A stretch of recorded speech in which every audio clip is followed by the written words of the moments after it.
صلاة وصيام وكذلك فرح وسرور والمتدين من تلقاه مبتسما حلوا كالنور نحمد ونصلي على رسول الكريم اما بعد فاعوذ بالله من الشيطان الرجيم بسم الله الرحمن الرحيم قال الله تعالى في القرآن الكريم يا أيها الذين آمنوا اتقوا الله ولتنظر نفس ما قدمت لغد واتقوا الله إن الله خبير بما تعملون ولا تكونوا كالذين نسوا الله فأنساهم أنفسهم أولئك هم الفاسقون لا يستوي أصحاب النار وأصحاب الجنة أصحاب الجنة هم الفائزون لو أنزلنا هذا القرآن على جبل لرأيته خاشعا متصدعا من خشية الله وتلك الأمثال نضربها للناس لعلهم يتفكرون صدق الله العظيم رب اشرح لي صدري ويسر لي أمري واحلل عقدة من لساني يفقهوا قولي رب زدني علما اللهم أرنا الحق حقا وارزقنا اتباعه وأرنا الباطل باطلا وارزقنا اجتنابه آمین یا رب العالمین۔ معزز سامعین السلام علیکم ورحمۃ اللہ وبرکاتہ۔ ابھی میں نے آپ کے سامنے سورہ حشر کی 4 آیتیں یعنی آیت نمبر 18، 19، 20 اور 21 تلاوت کیا۔ اللہ تعالیٰ نے نبی اکرم صلی اللہ علیہ وسلم کے ذریعے جو ایمان کی باتیں ان 4 آیتوں میں بتائی ہے وہ انشاءاللہ العزیز ہم ان 4 نشستوں میں کور کریں گے۔ آج کا میرا عنوان ہے فیوچر پلاننگ، یعنی کہ اپنے مستقبل کی فکر اور اس کی تیاری۔ تو سب سے پہلے ہم پہلی آیت نمبر 18 کا ترجمہ کرتے ہیں کہ یا ای الذین آمنو، اے ایمان والو، اتقوا اللہ، اللہ کا تقوی اختیار کرو، ولتنظر نفس ما قدمت لغد، اور دیکھو تم نے کل کے لیے کیا بھیجا ہے۔ واتقوا اللہ، اللہ کا تقوی اختیار کرو، ان اللہ خبیر بما تعملون، یقیناً اللہ تعالیٰ باخبر ہے اس سے جو کچھ تم عمل کرتے ہو۔ تو اس ترجمے کے بعد ہم اس آیت کی مزید تشریح میں جائیں گے۔ سب سے پہلے یہاں پہ یا ایھا الناس نہیں کہا گیا ہے کہ تمام نوع انسانی کو خطاب نہیں کیا گیا ہے، بلکہ یا ایھا الذین آمنو کہا گیا ہے۔ تو ایمان والے کون ہیں؟ ایمان 2 پاتے ہیں، ایک ایمان مفصل اور ایک ایمان مجمل، جو بچپن میں ہی ہم کو مدرسوں میں یا ہمارے گھر میں اساتذہ آ کے ہم کو پڑھاتے ہیں۔ آج میں اس کا اعادہ کرتا ہوں کہ ایمان مفصل کیا ہے۔ آمنت باللہ و ملائکتہ و کتبہ و رسلہ والیوم الآخر والقدر خیر و شر من اللہ تعالی والبعث بعد الموت۔ یہ 7 باتیں ہیں کہ میں ایمان لایا اللہ پر، اس کے رسول پر، اس کی کتابوں پر، اس کے فرشتوں پر، اور قیامت کے دن پر، فیصلے کے دن پر، اور جو کچھ بھی خیر و شر نازل ہوتا ہے وہ اللہ کی طرف سے ہے، اور مرنے کے بعد دوبارہ جی اٹھنے پر میں ایمان رکھتا ہوں۔ ایمان مفصل کے بعد ایمان مجمل وہ یہ ہے کہ آمنت باللہ کما ہوا باسماء و صفاتہ وقبلت جمیع احکامہ اقرار باللسان و تصدیق بالقلب۔ یہ کہ میں اللہ پر ایمان لاتا ہوں جیسے کہ وہ اپنے نام و صفاتوں سے ظاہر ہے، اور میں قبول کرتا ہوں اس کی جمیع احکام، یعنی ٹوٹل اس کے احکامات کو میں قبول کرتا ہوں، زبان سے بھی اور دل سے بھی۔ تو یہ ہے وہ ایمان، جو کوئی بھی ایمان والا ہے یہ تمام چیزوں کو وہ زبان سے بھی کہتا ہے اور دل سے بھی اس کو یقین رکھتا ہے۔ تو ایمان والوں سے سب سے پہلا تقاضا یہ آیا ہے واتقوا اللہ، اللہ کا تقوی اختیار کرو۔ اب یہ تقوی کیا، یہ بھی قرآن میں تکرار کے ساتھ آیا ہے، آج اس کی وضاحت کرنا ضروری ہے۔ قرآن میں اس کا ترجمہ کبھی آتا ہے ڈرنا، کبھی آتا ہے بچنا، اور آتا ہے کہ اللہ کو راضی کرنا۔ ڈرنا اس اعتبار سے کہ اللہ کی پکڑ سے ڈرنا، بچنا اس اعتبار سے کہ قیامت کے دن محاسبے میں اللہ کی سزا سے بچنا، جہنم کی آگ سے بچنا، اور راضی یعنی اس کو مثبت انداز میں لیں گے تو اللہ کو راضی کرنا، جو سورہ حج کے آیت نمبر 37 میں آیا ہے کہ لن ینال اللہ لحومها ولا دماؤها ولکن ینالہ التقوی منکم، کہ تمہارے قربانی کا نہ جانور کا گوشت پہنچتا ہے اللہ کو، نہ خون پہنچتا ہے، لیکن تمہارے دل میں اللہ کو کتنا پلیز کرنا چاہتے ہو، کتنا اس کو راضی کرنا چاہتے ہو، وہ اللہ کو پہنچتا ہے۔ تو گویا کہ یہ تین اس کے جو ترجمے میں نے آپ کے سامنے رکھا۔ اس کی تشریح کے اعتبار سے حضرت عمر رضی اللہ تعالی عنہ نے ایک بار اپنے محفل میں اپنے ایک صحابی ابی بن کعب سے دریافت کیے کہ تقوی کی تشریح کیجئے، تو انہوں نے ایک مثال دے کے سمجھایا کہ یا امیر المومنین، اگر کسی شخص کو جنگل کی کسی پگڈنڈی سے گزرنا پڑ جائے تو وہ کیسے اپنے دامن کو، اپنے کپڑے کو دونوں طرف خاردار جھاڑیوں سے بچاتے ہوئے جو ہے اس میں سے نکل جاتا ہے۔ تو یہ ہے بچنا۔ عربی کا ایک مقولہ بھی ہے کہ الوقایۃ خیر من العلاج، کہ یہ جو ہے prevention is better than cure. اسی طرح سے ہے یہ ہماری زندگی پیدائش سے لے کے موت تک ایک سفر ہے، ہمیں پوری زندگی تقوی اختیار کرنا ہے۔ تو اس زندگی کے سفر میں ہمیں کن چیزوں سے بچنا ہے، وہ خاردار جھاڑیاں کیا ہے؟ تو اس کے تین بڑے بڑے جھاڑیاں ہیں۔ نمبر ایک، عقائد۔ عقیدے میں جو ہے توحید خالص ہونا چاہیے، نہ کہ اس میں شرکی آمیزش ہو۔ نمبر دو، عبادات۔ عبادات میں سنت کے مطابق ہو، یعنی نبی اکرم صلی اللہ علیہ وسلم نے جس طرح کیا جو طریقہ کار ہے وہی طریقے سے ہو، نہ کہ اپنی مرضی سے اس میں جو ہے بدعت شامل ہو۔ اور تیسری بات، معاملات۔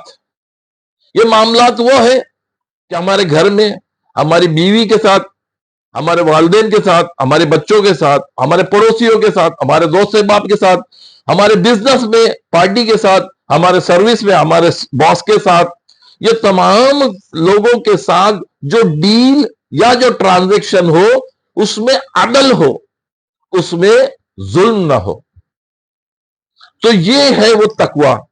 اور اس تقوی کو اختیار کرنا ہے تنہائی میں بھی اور اجتماعیت میں بھی۔ یہ نہیں کہ سب کے سامنے ہے تو بڑے تقوی متقی بنے ہوئے ہیں اور تنہائی میں پھر اپنی مرضی کر رہے۔ تو یہ جو ہے دونوں حالتوں میں تقوی اختیار کرنا ہے۔ تو ایمان والوں سے یہ تقاضا ہو رہا ہے کہ یا ایھا الذین آمنوا اتقوا اللہ، اور مزید کہا گیا وَلْتَنظُرْ نَفْسٌ مَا قَدَّمَتْ لِغَدٍ، اور دیکھو تم نے آگے کے لیے کیا بھیجا ہے، یعنی تم نے جو ہے اپنی فیوچر کی کیا پلاننگ کی ہے، کہ وَلْتَنظُرْ نَفْسٌ مَا قَدَّمَتْ لِغَدٍ، کہ کل کے لیے تم نے کیا بھیجا۔ یہ کل ٹمورو نہیں ہے بلکہ فیوچر ہے، اور تم نے اپنے فیوچر کے لیے کیا پلاننگ کی ہوئی ہے۔ آج دنیا میں فیوچر پلاننگ کے لیے مختلف جگہ سے کال آتی ہے۔ کئی میوچل فنڈ والے کہتے ہیں کہ آپ میوچل فنڈ میں پیسے ڈالو، بینک والے کہتے ہیں آپ ایف ڈی کرا لو، LIC والے لوگ کہتے ہیں کہ آپ پالیسی لے لو۔ تو اس لیے کہ یہ دنیاوی اعتبار سے فیوچر پلاننگ مال و دولت کی ہوتی ہے، مال و دولت سے ہوتی ہے، یا پھر شہرت سے ہوتی ہے کہ اپنی پہچان بنانا، یا پھر فیوچر کی پلاننگ ہوتی ہے اقتدار سے کہ مجھے پاور مل جائے۔ تو یہ تمام جو ہے فیوچر پلاننگ اس دنیاوی اعتبار سے ہے۔ اللہ نے اپنے نبی کے ذریعے فیوچر پلاننگ کے بارے میں کیا بتایا ہے؟ تو اس کے لیے میں آپ صلی اللہ علیہ وسلم کا ایک خطبہ جو اول دور میں آپ صلی اللہ علیہ وسلم نے خطاب کیا تھا اپنے لوگوں سے، جو نہج البلاغہ میں نقل کیا ہے، وہ میں خطبہ آپ کے سامنے رکھنا چاہوں گا کہ ان الرائد لا یکذب اہلہ، کہ یقیناً کوئی رہبر، کوئی گائیڈ اپنے قافلے کو دھوکہ نہیں دیتا۔ واللہ لو کذبت الناس جميعا ما کذبتکم ولو غررت الناس جميعا ما غررتکم، کہ اللہ کی قسم اگر میں بالفرض لوگوں سے جھوٹ کہہ سکتا بھی تو کم سے کم تم تو میرے اپنے سے تم سے جھوٹ نہیں کہتا، اور اگر بالفرض میں لوگوں کو دھوکہ دے بھی سکتا تھا تو میں کم سے کم تم لوگوں کو دھوکہ نہیں دیتا۔ تو پہلے اللہ کے رسول نے ایک مثال سے بات کہی کہ رہبر کی بات، اور دوسرا اپنا اعتماد دلایا کہ میں نہ جھوٹ بول رہا ہوں اور نہ میں دھوکہ دے رہا ہوں۔ اب اس کے بعد 6-7 باتیں آپ صلی اللہ علیہ وسلم نے بتائی۔ واللہ الذی لا الہ الا ہو، کہ اللہ کی قسم اس کے سوا کوئی الہ نہیں ہے، وہ ایک ہی معبود ہے۔ جیسے سورۃ طٰہٰ آیت نمبر 14 میں اللہ تعالیٰ نے موسیٰ علیہ السلام کو کہا تھا کہ اننی اللہ لا الہ الا انا فاعبدنی واقعی میں صلاۃ للذکری، کہ میں اللہ ہوں اور میرے سوا اور کوئی الہ نہیں ہے، تو میری بندگی کرنا اور نماز قائم کرنا میری یاد کے لیے۔ اس وقت خانہ کعبہ میں 360 بت موجود تھے، اور یہاں پہ اللہ کے رسول نے توحید کی دعوت دی۔ دوسری بات، انی لرسول اللہ الیکم خاصۃ وإلی الناس کافۃ، کہ میں تمہارے طرف اللہ کا جو ہے بالخصوص رسول بنا کے بھیجا گیا ہوں، پیغمبر بنا کے بھیجا گیا ہوں، اور پورے عالم کے لیے بھیجا گیا ہوں، جنرلی پورے عالم کے لیے۔ قیامت تک کے جتنے بھی انسان دنیا میں آئیں گے ان سب کے لیے میں نبی ہوں، میں رسول ہوں، میرے بعد کوئی نبی کوئی رسول آنے والا نہیں۔ اور یہی بات سورہ سبا میں اللہ تعالیٰ نے فرمایا ہے، وَمَا أَرْسَلْنَاكَ إِلَّا كَافَّةً لِلنَّاسِ بَشِيرًا وَنَذِيرًا وَلَٰكِنَّ أَكْثَرَ النَّاسِ لَا يَعْلَمُونَ، کہ اللہ تعالیٰ نے اپنے نبی کو جو بھیجا ہے وہ پوری نوع انسانیت کے لیے بھیجا ہے، اور خوشخبری دینے والا یا انذار کرانے والا، لیکن اکثر لوگ نہیں جانتے۔ تو یہ صرف کہنا کہ یہ مسلمانوں کے ہیں یا عربوں کے ہیں یہ غلط ہوگا، بلکہ پورے نوع انسانی کے لیے اللہ تعالیٰ نے نبی اکرم صلی اللہ علیہ وسلم کو رسول بنا کے بھیجا۔ تو گویا دوسری رسالت کی بات۔ تیسری بات، واللہ لتموتن کما تنامون، کہ اللہ کی قسم تم سب لوگ مر جاؤ گے جیسے تم لوگ روز سوتے ہو۔ موت سے کس کو انکار ہے؟ اور سورہ آل عمران میں اللہ تعالیٰ نے فرمایا کہ کل نفس ذائقۃ الموت، جتنے بھی لوگ دنیا میں آئے وہ ضرور مر کے یہاں سے جائیں گے۔ ایک مستثنا کیس ہوا ہے، عیسیٰ علیہ السلام کو اللہ تعالیٰ نے اٹھا لیا ہے، تو اللہ تعالیٰ دوبارہ دنیا میں بھیجے گا، اور پھر وہ نارمل موت ان کو طاری ہوگی، اور موت کے ذریعے سے ہی وہ اگلی دنیا میں جائیں گے۔ تو گویا کہ یہاں پہ جتنے بھی لوگ آئے ان سب کے اوپر موت طاری ہوگی۔ چوتھی بات آپ صلی اللہ علیہ وسلم نے فرمایا، ثم لتبعثن کما تستيقظون، کہ پھر تم سب اٹھائے جاؤ گے جیسے تم روز اٹھ جاتے ہو، یعنی کہ دوبارہ زندہ کیے جائیں گے۔ اس بات کے لیے کافر لوگوں کا اعتراض تھا، وہ لوگ کہتے تھے کہ زعم الذین کفروا ان لن یبعثوا، یہ کافر لوگ کہتے ہیں کہ کیا ہم لوگ دوبارہ اٹھائے جائیں گے؟ اللہ تعالیٰ نے جواب دلایا، کل بلا وربی، کہہ دیجئے کہ یقیناً میرے رب کی قسم، لتبعثن، تم لوگ لازماً اٹھائے جاؤ گے۔ تو گویا کہ موت کے بعد دوبارہ زندہ کیے جائیں گے، اور اس کی وجہ کیا ہے؟ اگلی جملے میں فرمایا، ثم لتحاسبن بما تعملون، پھر تمہارا محاسبہ ہوگا جو کچھ بھی تم کرتے رہے ہو۔ اب یہ جو ہے دنیا میں جتنے بھی لوگ جی رہے ہیں اور جتنے بھی جو اللہ تعالیٰ کی نعمتوں سے مستفید ہو رہے ہیں، اس کو استعمال کر رہے ہیں، ہم ہر سانس کے لیے محتاج ہے۔ گزشتہ 4 سال پہلے جو ہے آکسیجن کے لالے پڑے ہوئے تھے، اللہ تعالیٰ نے آکسیجن کو تھوڑا سا روک لیا تھا تو لوگ پریشان ہو گئے تھے اور موتیں ہو رہی تھی۔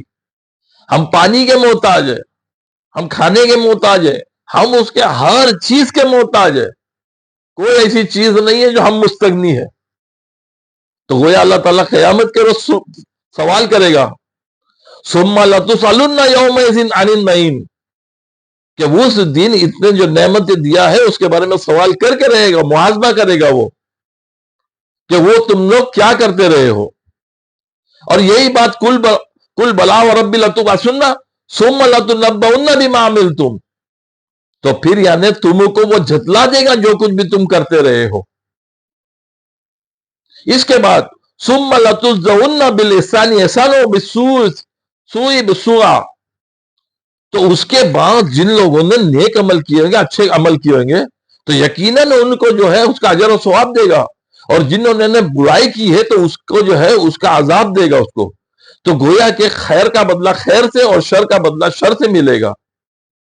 اور یہی چیز جو ہے ہم لوگ، یہ جو کل نفس ذائقۃ الموت کہا گیا، اس کے اگلے ٹکڑے میں کہا ہے وَإِنَّمَا تُوَفَّوْنَ أُجُورَكُمْ يَوْمَ الْقِيَامَةِ، تاکہ یہ جو ہے موت اس لیے دی جا رہی ہے تاکہ تم کو اس کے بعد میں اجرت دی جائے قیامت کے دن، جنہوں نے اچھا کام کیا ہوگا تو اس کو، اور وہ وَإِنَّهَا لَجَنَّةٌ أَبَدًا وَالنَّارُ أَبَدًا، اور وہ یا تو ہمیشہ ہمیشہ کے لیے جنت ہوگی یا تو ہمیشہ ہمیشہ کے لیے آگ ہوگی۔ تو ان 7 باتوں کو جو ہے نبی اکرم صلی اللہ علیہ وسلم نے اپنے خطبے میں فرمایا، اور یہ اتنی امپورٹنٹ بات ہے قیامت کہ اللہ تعالیٰ نے دن بھر کے 5 وقت کی نمازوں میں ہر رکعت میں ہم سورہ فاتحہ کی تیسری آیت میں مالک یوم الدین پڑھتے ہیں کہ بدلے کے دن کا مالک، تو گویا کہ وہ بدلہ دے گا جزا اور سزا، اچھے کا اچھا اور برے کا برا۔ تو اس خطبے سے یہ بات سامنے آئی کہ ہمارا فیوچر پلاننگ یہ اس دنیا کی 60-70 سالوں کی نہیں ہونا چاہیے، اس لیے کہ اس دنیا کی زندگی کل زندگی نہیں ہے، موت کے بعد دوبارہ زندہ کیا جائے گا اور محاسبہ ہوگا، اور محاسبے کے بعد عمل کے مطابق بدلہ دیا جائے گا۔ تو گویا کہ ہمارا ایم اینڈ آبجیکٹو آخرت کی کامیابی ہونی چاہیے، جنت کا حصول ہونا چاہیے، یا اللہ کی رضا ہونا چاہیے، جیسے صحابہ لوگوں کو سرٹیفکیٹ ملا رضی اللہ تعالی عنہم ورضوا عنہ۔ تو یہ بات آپ صلی اللہ علیہ وسلم کے خطبے سے ہمیں سمجھ میں آئی۔ افسوس ہے کہ آج امت کی اکثریت، ان کی جو پلاننگ ہے وہ صرف اس دنیا کی حد تک کے ہے، آخرت ان کے نظروں سے اوجل ہے، ان کے ذہنوں سے اوجل ہے، اس لحاظ سے آخرت کی کوئی جدوجہد نہیں کرتا، صرف اور صرف اس دنیا کو ہی کمانے میں ساری دنیا لگی ہوئی ہے۔ تو اس آدھی آیت کے بعد دوبارہ فرمایا وَاتَّقُوا اللَّهَ إِنَّ اللَّهَ خَبِيرٌ بِمَا تَعْمَلُونَ، یقیناً اللہ تعالیٰ باخبر ہے جو کچھ بھی تم کر رہے ہو، اللہ کا تقوی اختیار کرو۔ اب اللہ کا تقوی اللہ کی صفات اور اس کی قدرت سے، وہ کیا ہے کہ اپنی قدرت سے اللہ تعالیٰ جو ہے سورہ حج آیت نمبر 7 میں فرمایا وَأَنَّ السَّاعَةَ آتِيَةٌ لَا رَيْبَ فِيهَا، کہ یقیناً ہر ایک کو موت آئے گی یا قیامت آ کے رہے گی، اس میں کوئی شک نہیں ہے۔ وَأَنَّ اللَّهَ يَبْعَثُ مَن فِي الْقُبُورِ، تو پھر اللہ تعالیٰ قبروں میں سے سب کو دوبارہ زندہ کر دے گا۔ اور سورہ مومن آیت نمبر 16 میں فرمایا یوم ہم بارزون، کہ اس دن وہ سب لوگ باہر نکل کے آئیں گے اپنی قبروں سے، بے نقاب ہو جائیں گے، کھل کر سامنے آئیں گے۔ لا یخفی علی اللہ منہم شیء، اللہ تعالیٰ سے ان کی کوئی چیز چھپی ہوئی نہیں ہوگی۔ اور کہنے والا کہے گا لمن الملک اليوم، کہ آج کے دن کس کی بادشاہی ہے؟ تو جواب ہوئے گا للہ واحد القہار، اس ایک اللہ کی جو سب پہ چھایا ہوا ہے، سب پہ غالب ہے۔ تو یہ اس کے لیے فرمایا واتقوا اللہ، اللہ سے ڈرو۔ مزید اس دن کوئی کسی کے کام نہیں آئے گا۔ سورہ بقرہ آیت نمبر 48 اور آیت نمبر 123 میں اللہ تعالیٰ فرماتے ہیں واتقوا یوما لا تجزی نفس عن نفس شیئا ولا یقبل منها شفاعت ولا یؤخذ منها عدل ولا هم ینصرون، کہ اس دن کوئی کسی کے کام نہیں آئے گا۔ نمبر 2، اس دن کسی کی شفاعت قبول نہیں کی جائے گی۔ یہ شفاعت باطلہ کی میں بات کر رہا ہوں، شفاعت حقہ کا موضوع الگ ہے۔ اور کسی سے کوئی بدلہ نہیں لیا جائے گا، اور نہ ہی کسی کو کوئی مدد پہنچے گی۔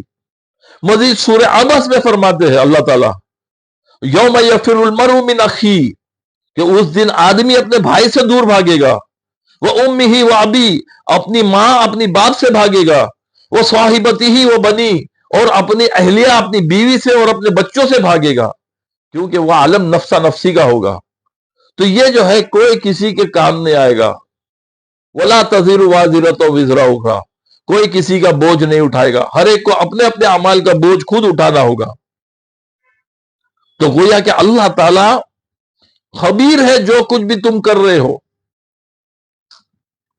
اس عمل کے اعتبار سے سورہ لقمان میں حضرت لقمان اپنے بیٹے کو سمجھاتے ہیں، آیت نمبر 16 کے اندر آتا ہے، یا بنی انہا ان تکن مثقال حبۃ من خردل فتکن فی صخرۃ او فی السماوات او فی الارض یاتی بہ اللہ ان اللہ لطیف خبیر، کہ اے میرے بچے، اگر تم نے ایک رائی کے دانے برابر بھی کوئی بھی عمل کیا ہوگا، اچھا یا برا، خواہ اس کو کسی غار میں کیا ہوگا، پہاڑ کی کھو میں کیا ہوگا، خواہ آسمان میں کیا ہوگا، چاہے پاتال میں کیا ہوگا، اللہ تعالیٰ قیامت کے دن لے آئے گا۔ اللہ تعالیٰ باریک بین ہے اور خبردار ہے۔